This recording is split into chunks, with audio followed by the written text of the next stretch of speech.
welcome back with another banger. It's the React Files. Hope you having a good night. Let's get straight to it. Solomon says that God answered his prayer and sent an angel down with a ring to give him a ring, and that ring gave him power over the spiritual world.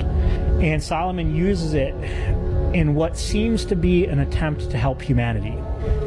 He claims that he used the authority of the ring to summon all the principalities of the world, the Nephilim, that are these disembodied spirits going around causing all this illness and different things. And he does several things. He interviews them as to what they hate, what casts them out, and like what angel is over them, that they, if that angel comes, they'll flee. Michael or Raphael or whatever, right? He writes all this stuff down, and this becomes witchcraft. For instance, one of the demons told him, I was in the land of Persia or whatever, but I left because someone was cooking fish.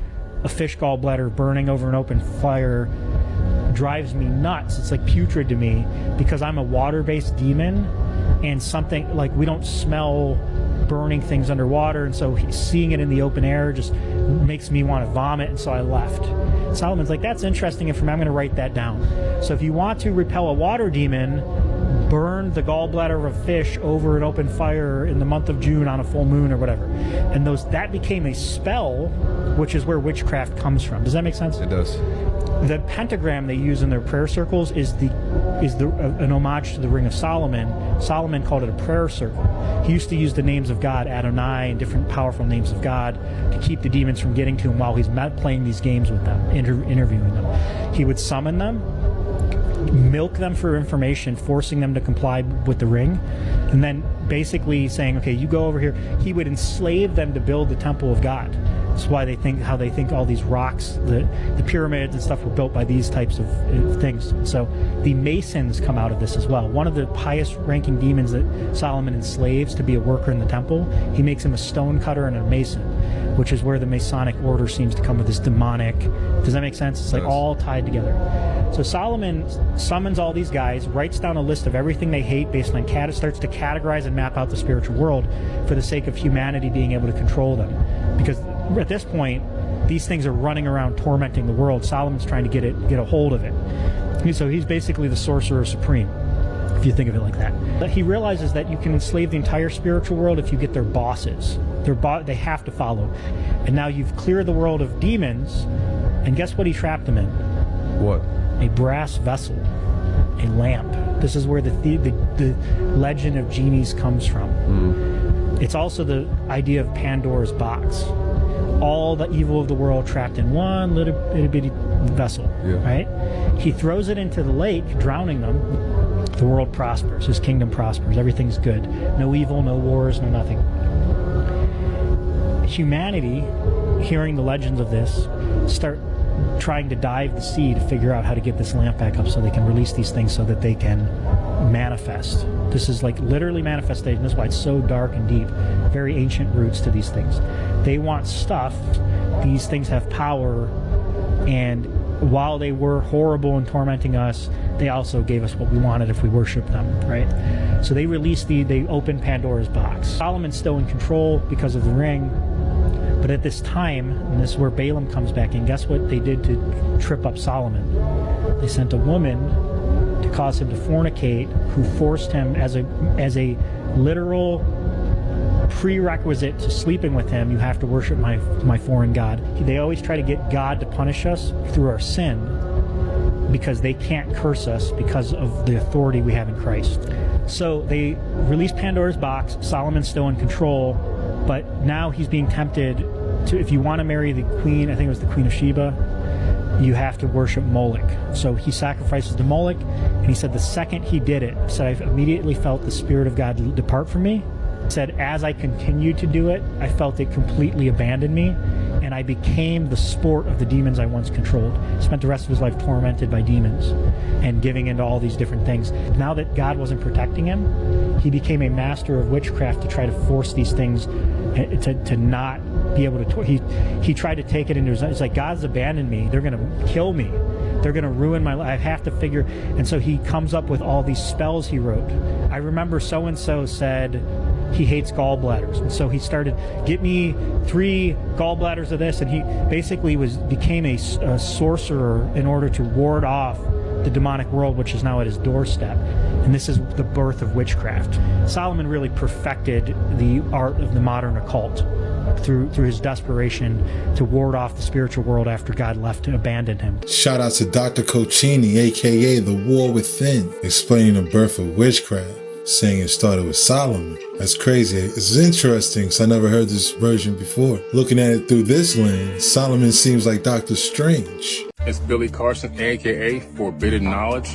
I'm in the Sahara Desert at a place called the Valley of the Whales. Right here we have a Basilosaurus skeleton in the middle of the Sahara Desert. This skeleton is massive, and it shows that whales lived in the desert. Now, the head of these whales is very interesting because they had very sharp serrated teeth, just like sharks, just like the megalodon. As a matter of fact, the teeth were just as big as the megalodon. Some researchers tend to think that these were the part of the evolutionary process, but some of us also think that these were just a specific species that were created to fit in this environment. And right now we're standing on an ancient ocean, or actually an ancient seabed, I should say. This was potentially not an ocean, but potentially just a seabed. And this seabed was extremely vast. And if you look at the tops of some of these buttes, you can see the actual weathering damage, and you can see the water damage from erosion, showing that the water level was way up there, and then over millions of years, it dropped until there was no more water. Now, the prevailing theory with mainstream is that this area just somehow gradually over millions of years dried out and the whales got stuck. However, we have found baby whales here. Now, whales are very intelligent, and I doubt that if the water and their environment is shrinking, that they would want to reproduce and have babies. It just doesn't make any sense. In my personal opinion, something happened here catastrophic, but it happened in a very short period of time, which allowed all of this death process and all the millions of fossils that we're walking on across this vast, dried out seabed.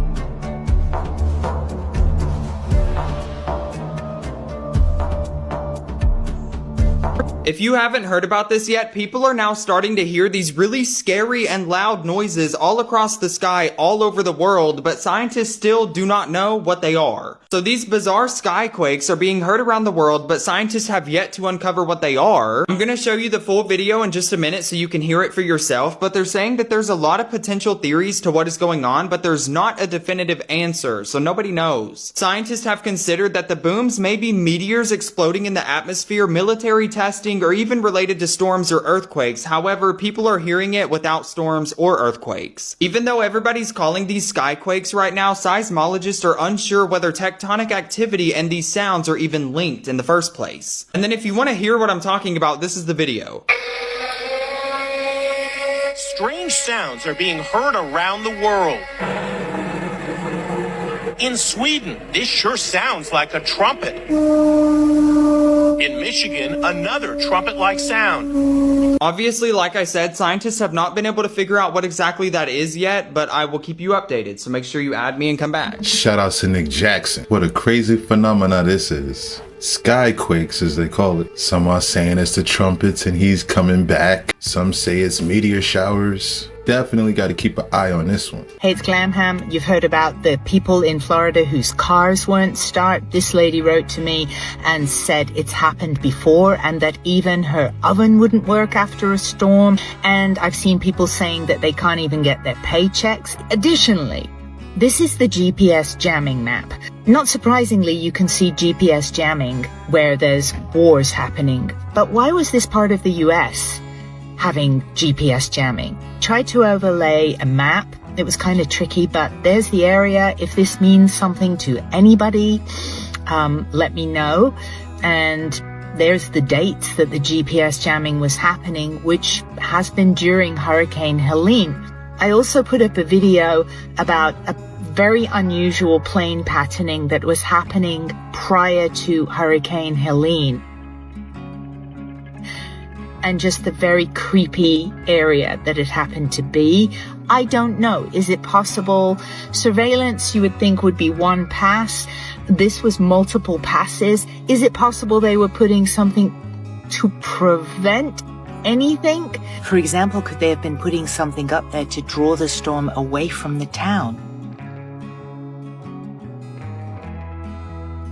In my last video, I showed the plane pattern going around Florida, and today we have the plane going into the eye of the hurricane. And again, it's a P3. It's not the same P3, but it's a P3. NASA's P3 is heavily modified for weather activities. As you can see on the calendar, on September the 9th, this exact aircraft was supposed to be taking part in EIDEA, but instead it was here. This is a NOAA P3. It's flying under NOAA. And here's another weird thing. Why is it going dark during this part of the mission? There's stuff that you need to look up right now because I can't say it or my video will get a strike. You need to look up NOAA 70th anniversary hurricane. Okay, see you in the comments. Take care. Shout out to Glam Ham Radio. Bro, what was that we just looked at? I'm at a loss for words. I think what she just showed is huge.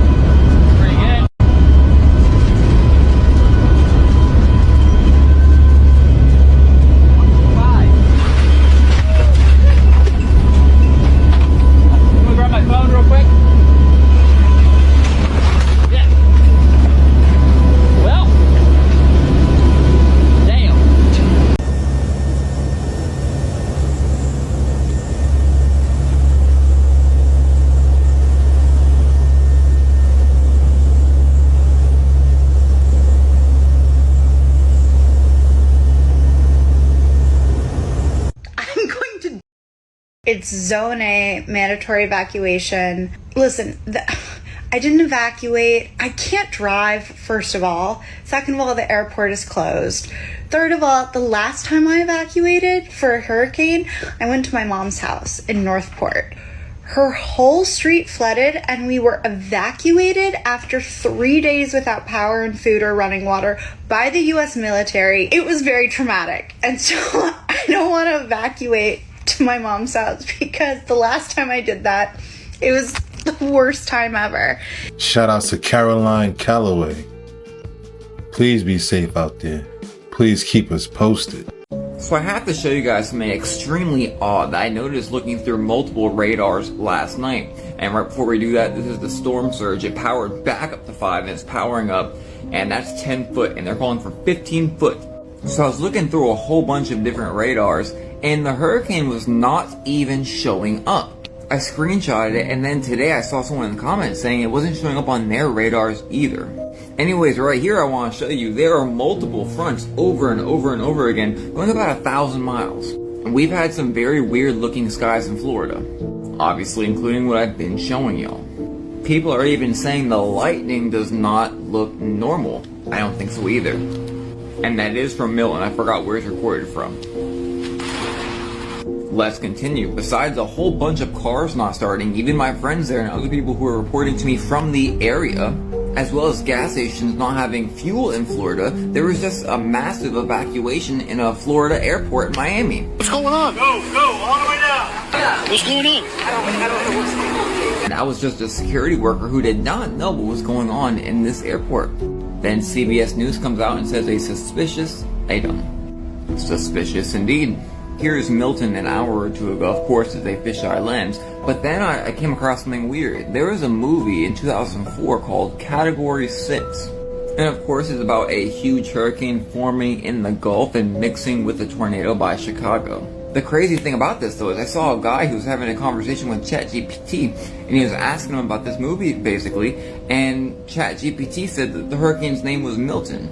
I can't confirm or deny, but it's weird AI would say that. I've never seen the movie, but I asked Gemini, and it told me it's fictional, therefore it cannot tell me its name. So I asked for the fictional name, and it gave me this message again. So if you've seen this movie, let me know in the comments what that hurricane that formed in the Gulf's name was. So yeah, we have something very, very, very bad heading our way. Let me know your thoughts in the comments. And by the way, we have a huge fire in Wyoming. I can't show you one here, but it's terrible. I think 70,000 acres. Shoutouts to Inspired by the King. That was very extreme. I wonder what that suspicious item was at the Miami airport. Of course, we definitely got to find out the name of that hurricane in that movie. Look like it might be on Tubi or something. I'm going to check it out. I was just researching some things, right? And made so many connections with so many different things. I find it weird how when iOS 18 is out, they add a satellite application that you can swipe down and be able to use a satellite now. Why didn't they have a satellite this whole time? Why they now adding it to cell phones? See, because the cell towers are going to be down and you're going to have to use satellites to communicate with people around you. It's just like the movie Lethal, man. Same thing to the movie, The Purge. I'm going to show y'all. New Netflix movie with Julia Roberts and a stacked cast. It's called Leave the World Behind, where all of a sudden the Wi-Fi goes out, the internet goes out, there's frequencies, there's radiation. All of the Teslas start ramming into each other. Boats are beaching. Airplanes are going down. It makes you think, what would you do? What would you care about? How would you survive? So, spoilers, in the movie, Julia has 2 kids. This one gets affected by the sound frequency, the radiation, by not covering their ears enough, gets warm and hot, and then loses their teeth. And then the daughter seems to just want to get back to normalcy. She's caught up in her shows that she loves. She really wants to see what happens to Ross and Rachel at the end of Friends.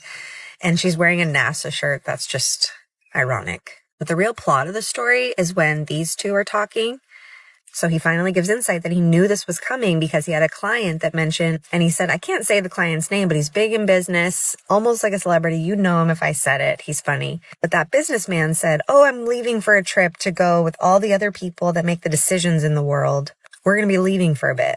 And then he said he'd always heard about this 3-prong attack that has never been used, which was cut off communication and transportation, scramble everything. Second one was give radiation through sound, make everyone sick. And the third one was it would cause its own civil war. Is this too close to home? Is this too possible? Is a massive cyber attack something that would destroy us as a society? This feels a lot like the Do Not Look Up movie warning, basically saying the elites, the wealthy are going to know before we do. This country is going to be very challenged. Not that I wanted to, okay? But looking at the numbers, and the numbers don't lie. So it's not, oh, I must be this or that or political persuasions or has nothing. The beautiful part about numbers, they don't have nothing to do with your ethnicity, your age, your gender, your finances. It is what it is, what it is. And that's the only thing I'm saying. So this is going to be a very interesting month leading up to next year. Now, it doesn't mean next year will be crazy, but the fact that you consider a war's escalating in the Middle East, okay, notice is the closer we got to October, the more escalating the war is taking place, not only in the Middle East, but the Ukraine too. And so what I'm saying is going to be crazy. A lot of people are going to be on edge. 9 to the negative is quick-tempered, impulsive. Please stay away from guns and knives and sharp instruments, or those who have these instruments in their house, especially firearms. To please be very, very careful. There is a very large percent of people who actually are killed from mishandling firearms. Children have, because the parent or guardian have left the gun unattended, has caused the lives of children. So, okay, so this is a firearm country, but this month and next year, it tells me you should tiptoe very, very lightly with your firearms. That's all I'm saying. Okay. And because people are on edge or will be on edge, especially with the finances, rent is going up, Food is going up, mortgages going up, cars cost a fortune. I think the average car costs $42,000. And also, I realized that Apple actually knows a thing about universal numerology, and if they don't, that's crazy. You feel me? Because 18, 1 plus 8 is 9. And 2025, 2 plus 2 is 4. 4 plus 5 is 9. We're moving into 2025, which is the year of the 9. And we have iOS 9, which is iOS 18. And 9 symbolizes completion. It's crazy. 2025 is a 9 year. 2 plus 0 plus 2 plus 5 is 9. What does this mean? 9 is the number of completion and compassion in numerology. Quick, blatant self-promotion. If you want to learn more about numerology and how to make the numbers work for you, make sure to check out my workshop, Mystical Math, The Magic of Numbers, September 21st. Blink and Lyle, let's go tap in. A 9 year is a good year for closing out old business. We are wrapping things up. This is a period where we might notice that projects or even relationships, it could be a year of breakups as connections have gone as far as they can go. This is the end of a cycle. 2024 is an 8 year, and that's a number of manifestations. So during a 9 year, you can continue to reap the fruits of the labor that you put in during that 8 year. 9 is associated with the zodiac sign Scorpio. Scorpio's modern ruler in astrology is Pluto, but Scorpio's traditional ruler is Mars. So a 9 year is a mix of Aries and Scorpio energy. Sounds chaotic. Scorpio is all about purging. This can be a time where people, places, or things break up or break down in your life. It's clearing space for something new. It's prepping you for that new cycle that starts during that 1 year in 2026. Mars is action, and some of the ambitious energy of 2024 can spill into the 9 year. Things can also feel a bit unsettled because this is a year of transitions, right? We are closing out chapters. 9 in the tarot is the Hermit. The Hermit's about going inside, seeking inner wisdom. 9 is the energy of the elder, the OG. You could find that in a 9 year, answers come to you by going inside, checking with your spiritual GPS, your intuition. 9 is about compassion and helping others. 9 is the humanitarian. So if you're thinking about making money or a business idea, it needs to be something that is contributing to society and uplifting and helping others, okay? What are you doing to make the world a better place? To calculate your personal year, take your birth month and add it to your birth date and the personal year. All right. So my birthday is the 17th. 1 plus 1 plus 7 plus 9. That's 18. 1 plus 8 is 9. I'm vibing with the universe. I'm in a 9 year in 2020. So here are some tips for you to stay in communication with your loved ones if the internet and, your cell phones stop working. iPhone users, to pull this up, you got to pull up from up there, okay? From up there. Once you do that, press and hold on this right here. All right, now next, y'all can click right here. Press and hold. Well, just click on it. On where it says satellite, this is not available, but click on it. Now, once you do that, it's going to show try demo. You're going to click on that. It's going to bring you to this screen, right?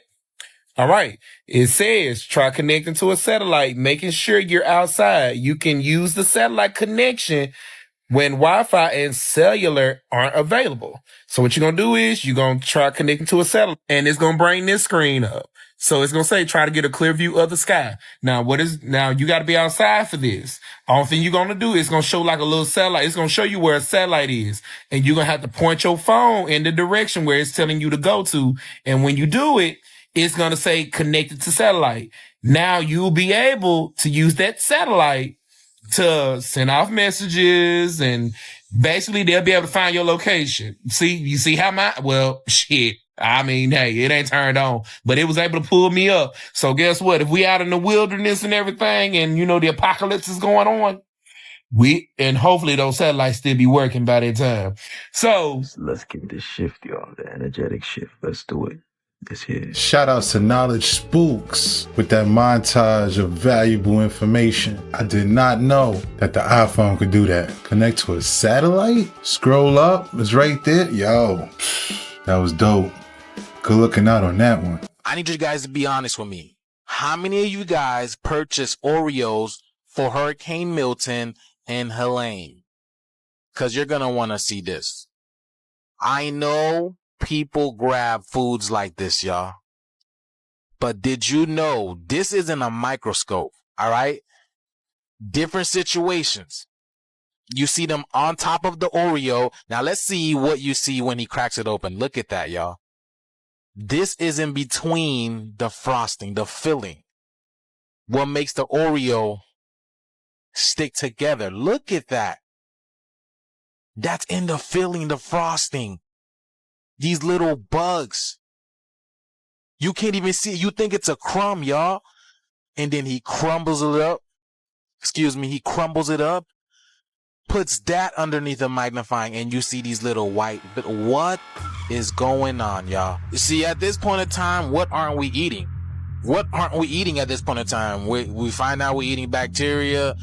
I mean, people are eating animals, and then these snacks have microscopic animals. We're really carnivores if you think about it, because what if they're putting these things in everything else and we just can't see them, and you need a microscope in order to see them?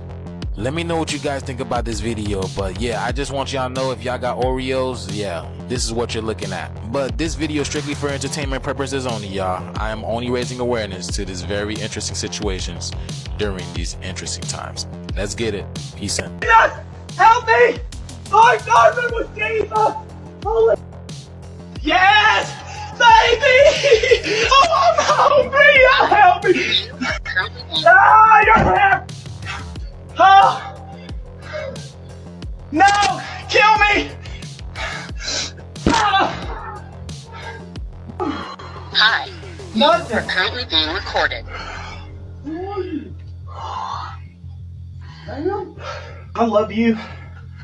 No, just kill me.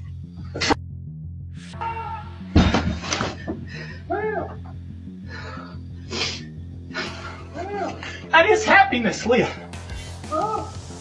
And that's a wrap. Hope you enjoyed tonight's rabbit hole. Before we go, I want to give a huge shout out to Jennifer on becoming the channel's newest member. Thank you, Jennifer. I appreciate your support. Peace and blessings. If you haven't already, please take a second just to smash that like, subscribe, ring that notification bell, just to make sure the algorithm knows what's up. So what we gonna do, y'all? That's right. Run these numbers up. Thanks again. Till next time.